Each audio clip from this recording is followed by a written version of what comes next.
आज हम सीखेंगे कि YouTube से कोई उर्दू इंग्लिश कोई भी जो हम किसी शायरी का या फिर कोई सॉन्ग नात कोई भी चीज़ हम यहाँ से हम डाउनलोड कैसे कर सकते हैं और डाउनलोड करके हम क्रोमा की का इस्तेमाल करके कैसे हम अपनी फ़ोटो या फिर वीडियो पर लगा सकते हैं।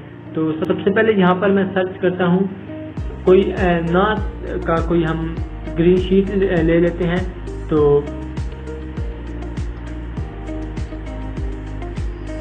ये आप देख सकते हैं ग्रीन स्क्रीन जो स्टेटस आ चुके हैं। तो हम कोई भी यहाँ से डाउनलोड एक कर दें तो हम अपनी किसी भी फ़ोटो या फिर वीडियो पर लगा सकते हैं। मीडिया में जाते हैं और यहाँ से अपनी कोई फ़ोटो एक सेलेक्ट करते हैं और इसके बाद इस पर वो हमने जो ग्रीन शीट डाउनलोड की है वो वाला हम यहाँ पर सेट करेंगे। तो ये फ़ोटो मैंने अपनी गैलरी से उठा लिया है और इसको मैं पहले सेट कर लेता हूँ। इसके बाद हम लोगों ने लेयर पर क्लिक करना है और फिर मीडिया पर क्लिक करना है। मीडिया पर क्लिक करने के बाद जहाँ पर वो डाउनलोड पड़ी होगी हम इसको क्लिक किया और ये इस तरह आ गया। सेम उसी तरह जिस तरह हमने पहले वो फ़ोटो वाली जो वीडियो थी तो उसको हमने उसका ग्रीन शीट ख़त्म की थी और सेम वही तरीका है यहाँ पर भी हम अप्लाई करेंगे।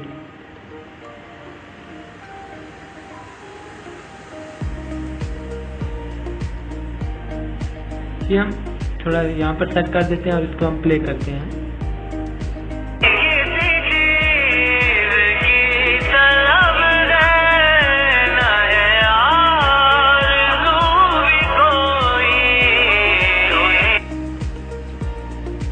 ये जो मैंने आप लोगों को तरीका बताया है YouTube से करने का, ये एक आसान तरीका है। ये किसी और ने बनाया होगा तो आप यहाँ से जो है आप जल्दी से काम कर सकते हैं। अगर आप खुद ये लिखते तो काफ़ी टाइम लग जाता, तो आप लोग यहाँ से भी डाउनलोड कर सकते हैं।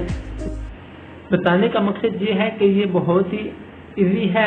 आप लोगों ने देखा कि सिर्फ हमने डाउनलोड किया और इधर ओपन करके क्रोमा की का इस्तेमाल किया और ये हमारा स्टेटस बन गया है।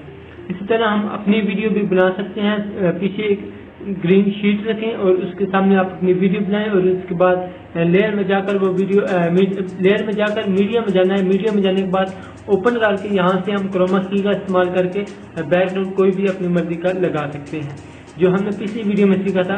और इस वीडियो में हमने ये सीखा है कि कोई भी शेर नात सॉन्ग कोई भी चीज़ हम कैसे अपने फ़ोटो पर लगा सकते हैं गूगल से या फिर YouTube से डाउनलोड करके।